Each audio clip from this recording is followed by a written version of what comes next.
बच्चों, आज हम नए पाठ की शुरुआत करने जा रहे हैं। पाठ 2 जिसका नाम है ग्लोब, अक्षांश एवं देशांतर। तो बच्चों, हम पहले अक्षांश एवं देशांतर क्या होते हैं समझने की कोशिश करेंगे।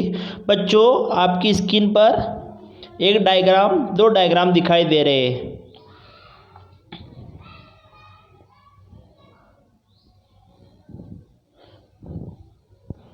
बच्चों, वह काल्पनिक रेखा जो पूर्व से पश्चिम की तरफ खींची जाती है उसे हम अक्षांश कहते हैं।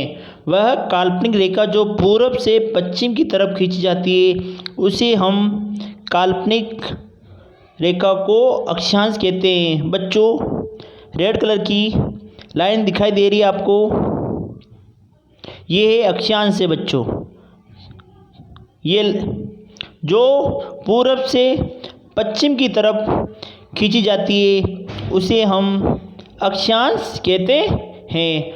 बच्चों, देशांतर क्या होता है?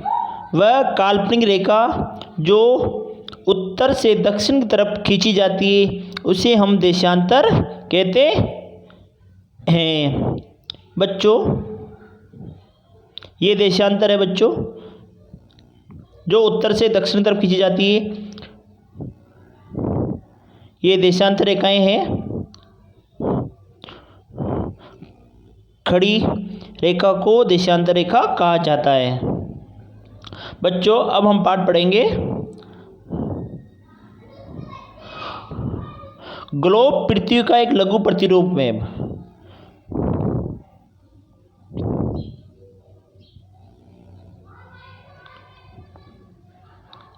पिछले अध्याय में आप पढ़ चुके हैं कि हमारी पृथ्वी गोलाकार नहीं है। ये उत्तर एवं दक्षिणी ध्रुवों पर थोड़ी चपटी तथा मध्य में थोड़ी उभरी हुई है। क्या आप कल्पना कर सकते हैं कि ये कैसी दिखती है? इस संबंध में जानकारी प्राप्त करने के लिए आप अपनी कक्षा में सावधानीपूर्वक ग्लोब को देखिए। ग्लोब पृथ्वी का लघु रूप में एक वास्तविक प्रतिरूप है। बच्चों, आपकी स्क्रीन पर ग्लोब दिखाई दे रहा है। बच्चों देखो, अर्ध गोलाकार है। अक्ष क्या होता है? बच्चों, पहले अक्ष की परिभाषा समझेंगे आप।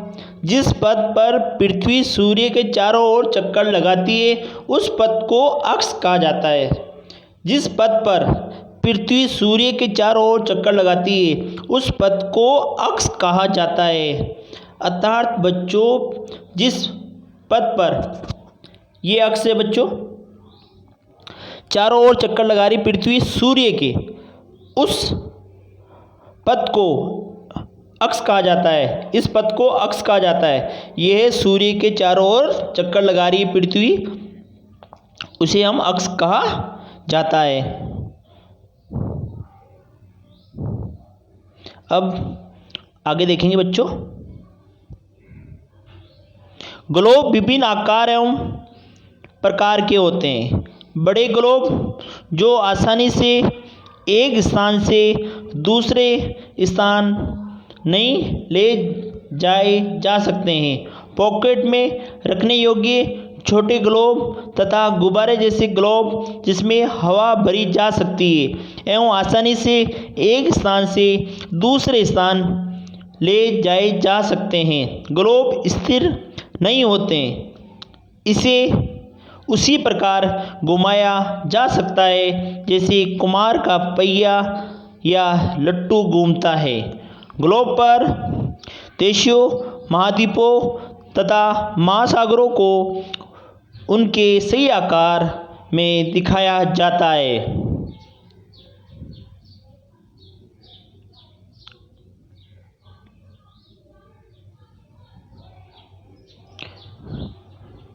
पृथ्वी के समान किसी गोले पर किसी बिंदु की स्थिति का वर्णन करना कठिन है। अब प्रश्न ये उठता है कि इस पर किसी स्थान की स्थिति कैसे बताई जा सकती है। इसके लिए हमें कुछ बिंदुओं एवं रेखाओं के संदर्भ की आवश्यकता होती है। आप देखेंगे कि एक सुई ग्लोब में झुकी हुई अवस्था में स्थित होती है उसे हम अक्ष कहा जाता है। अर्थात बच्चों अक्ष क्या होता है? जिस पथ पर, मैंने बस समझाया था पहले आपको, जिस पथ पर पृथ्वी सूर्य के चारों ओर चक्कर लगाती है उस पथ को अक्ष कहा जाता है। ग्लोब पर दो बिंदु जिनसे होकर सुई गुजरती है, उत्तर व दक्षिणी ध्रुव। ग्लोब को इस सुई के चारों ओर पृथ्वी की भांति पश्चिम से पूर्व की ओर घुमाया जा सकता है।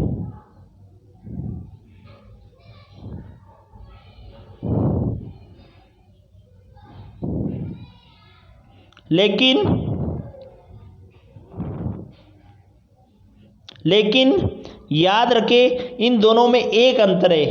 पृथ्वी पर वास्तव में ऐसी कोई सुई नहीं होती है। ये अपने अक्ष पर चारों ओर घूमती है, जो एक काल्पनिक रेखा है।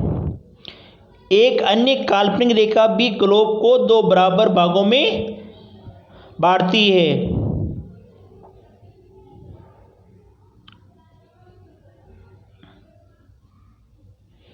जिसे विषुवत कहा जाता है।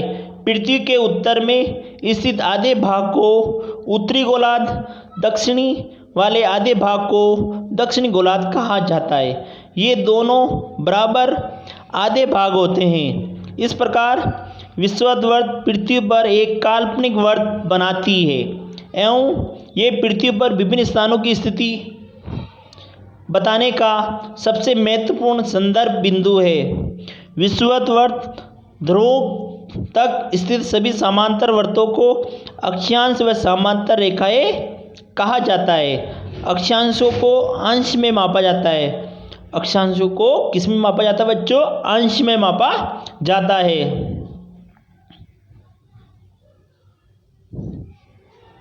बच्चों आपकी स्क्रीन के ऊपर एक डायग्राम दिखाई दे रहा है बच्चों, देखो।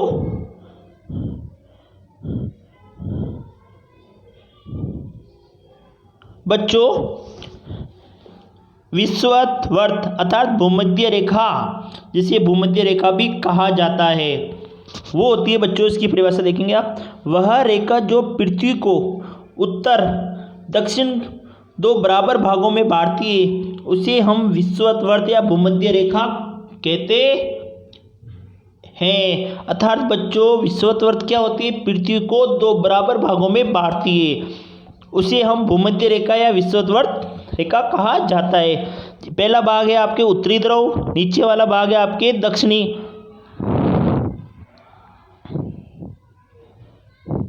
नीचे वाला भाग है आपके दक्षिणी ध्रुव। अर्थात पृथ्वी को विषुवत वर्त रेखा दो भागों में बांटती है, उत्तरी ध्रुव और दक्षिणी ध्रुव, जिसे हम उत्तरी गोलार्ध भी कहते हैं, नीचे वाले भाग को दक्षिणी गोलार्ध भी कहते हैं।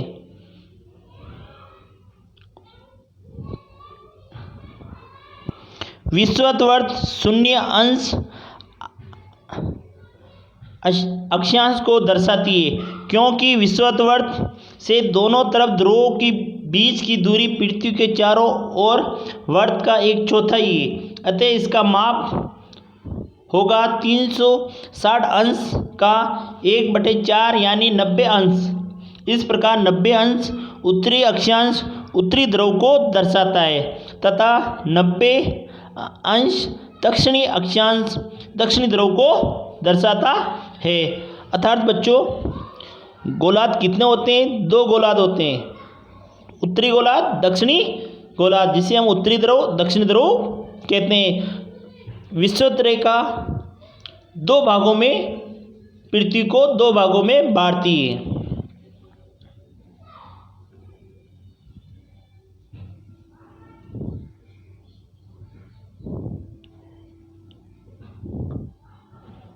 इस प्रकार विषुवत वर्त के उत्तर की सभी समानांतर रेखाओं को उत्तरी गोलार्ध कहा जाता है। विषुवत वर्त के दक्षिण स्थित सभी समांतर रेखाओं को दक्षिणी अक्षांश कहा जाता है।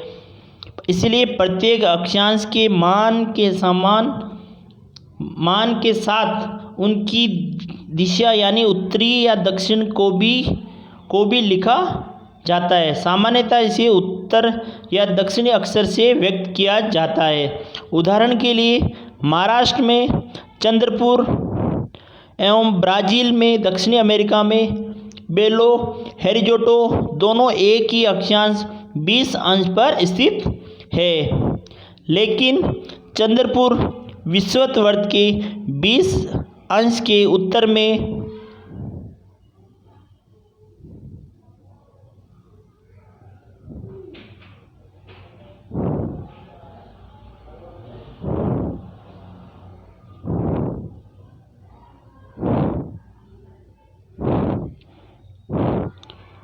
ब्राज़ील में दक्षिणी अमेरिका में बेलो होरिज़ोंटे दोनों एक ही अक्षांश 20 अंश पर स्थित है, लेकिन चंद्रपुर विषुवत के 20 उत्तर में बेलो होरिज़ोंटे विषुवत के 20 अंश दक्षिण में स्थित।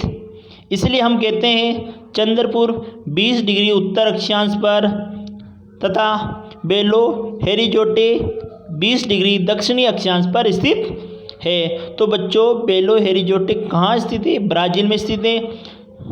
चंद्रपुर महाराष्ट्र में स्थित है।